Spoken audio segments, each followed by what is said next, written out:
কাঁচটা ভেঙে যাবে। কি দিয়ে মারবো ওখানটা ওকে আমি? কি সাপ? বেরিয়ে যা। কি সাপ? ও বেরোবে না যদি কোথাও ঢুকে যায়? আচ্ছা দেখছি তো কোথায় ঢোকে, তুই সরে আয় না। তুই কেন কাছে যাচ্ছিস বল? ওকে ছেড়ে দে, ও চলে যাবে। যেখান দিয়ে ঢুকেছে সেখান দিয়ে বেরিয়ে যাবে।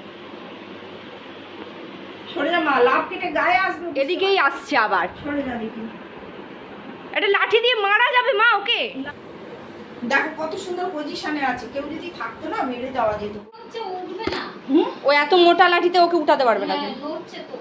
সরে যাও, সরে যাও, সারা ঘরময় হবে গো। সরে যাও। কাট করো লাঠিটা, কাট করো, ঘুরাও। যা, বললেন দাঁড়াও সরু লাঠি লাগবে।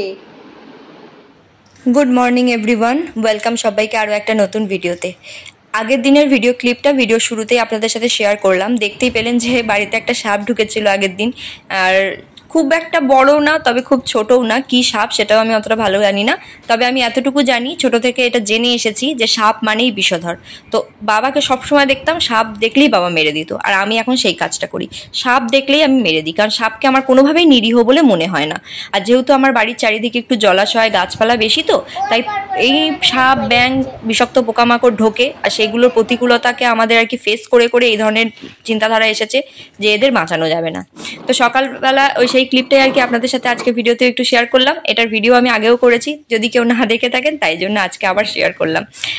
যে ঘরে যদি সাপ ঢোকে এই ভয়ঙ্কর জিনিসগুলো, তবে বুঝবেন যে কতটা সমস্যার এগুলো। তো যাই হোক, সে কথা, বিছানাটা টান টান করে গুছিয়ে নিয়ে মেয়েকে একটু পড়তে বসিয়ে দিয়েছিলাম। টুকটাক ঘরের অন্যান্য কাজ সেরে খাটের নিচটা আবার ভালো করে আজকে একটু ঝাঁট দেবো এবং মুছবো।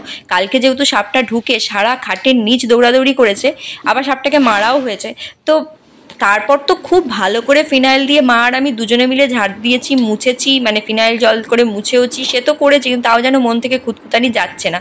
খালি মনে হচ্ছে সাপটা এই হাতলে উঠেছিল, ওই হাতলে উঠেছিল, আর কি মেয়ে এগুলো ধরে সব কিছু হাতটা দেয়, বাবার হাত মুখে দেয়।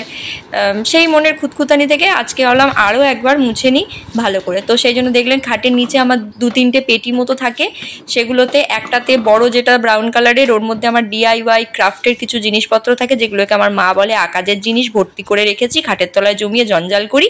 আর একটা থাকে মেয়ের খেলনা, নীল রঙের ওই টুকরিটাতে, কারণ মেয়ের অনেক খেলনা 2-3টে ব্যাগে টুকরিতে আলাদাভাবে থাকে, ওর কখন কোথায় কীভাবে খেলার মুড হয় সেটা তো বোঝা যায় না, তো এই জন্য আলাদা আলাদা করে রাখতে হয়। তো এই আর কি, সেইগুলো সব সরিয়ে টরিয়ে, আর একটা কাগজের পেটি ছিল, আর একবার মোছামুছি করে নিলাম। আজকে একটু কর্পোরেশন অফিসে যাওয়ার ছিল, মেয়েকে একটা কলা খাইয়ে নিচ্ছি, নিয়ে বেরিয়ে পড়বো।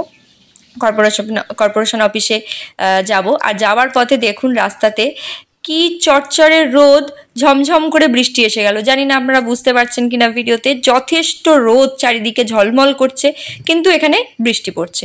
তো ভিজে যাবে বাচ্চাটাও, তার জন্য আমি এখানটা দাঁড়িয়ে গেলাম, মেয়েকে আর মেনলি ভিজাবো না। দেখুন এখানে ছাওয়া পড়ছে, দেখলে বুঝতে পারবেন যে কতটা রোদ রয়েছে, তার মধ্যে বৃষ্টি হচ্ছে। এই যে এখানে দাঁড়িয়ে যাচ্ছি, বৃষ্টিটা একটু কমলে তারপর আবার যাব। এখানে একটা দোকান মতো কিছু একটা আছে যদিও, তার শেডের নিচে। আর মেয়ের দাঁড়িয়ে দাঁড়িয়ে জল পিপাসা পেয়ে গেছে, ওকে আবার একটু জল খাইয়ে দিলাম। জল টল খাইয়ে আবার বৃষ্টিটা ছাড়তে আমরা রওনা দেব।